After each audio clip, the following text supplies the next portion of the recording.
Hi, it's Laura Walton, President of the Ontario School Board Council of Unions.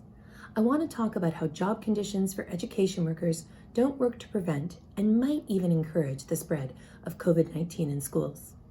As I mentioned before, these are issues that were discussed following the death of Sister Ingrid Salt. She was the child and youth worker at a Toronto Catholic school, and tragically she passed away on November 18th, having contracted COVID-19. I want to make it clear that what I'm about to say does not specifically relate to Ingrid, her personal situation, or the circumstances around her death, but it is more than fair to say that her death did bring certain problems to light. I already mentioned that when it comes to denying COVID-19 accommodations to workers with health needs, Toronto Catholic District School Board is one of the worst boards, but it isn't the only one.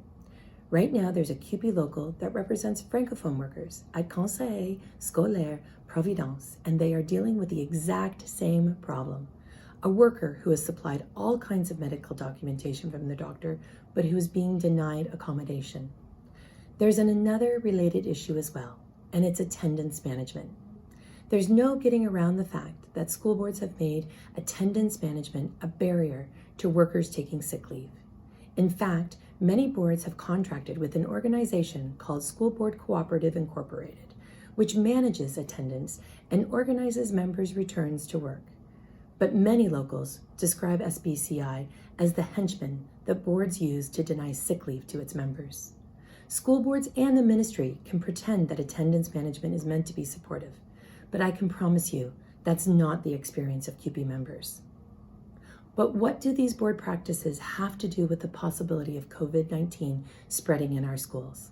That's a question that the boards and the ministry and the public should be asking. From our point of view, it's obvious. All of these practices produce a chilling effect for workers. This chill means that members don't feel that they can call in sick without their absence leading to discipline or even termination. Couple that with the fact that some members can't afford to miss a day's pay, and you've got conditions where workers might go to work when they're sick instead of staying home, exactly the opposite of what you're supposed to do during a pandemic. So one of the easiest, most effective measures to make schools safer is for boards to make it clear to education workers that they're allowed to take sick leave as and when they need it, and that there will be no repercussions if they do. A few school boards have suspended their attendance management programs because of COVID-19. But in a pandemic, and especially following the death of an education worker, we need all boards to reassure their workers that they're not putting a target on their own backs if they call in sick. Thank you.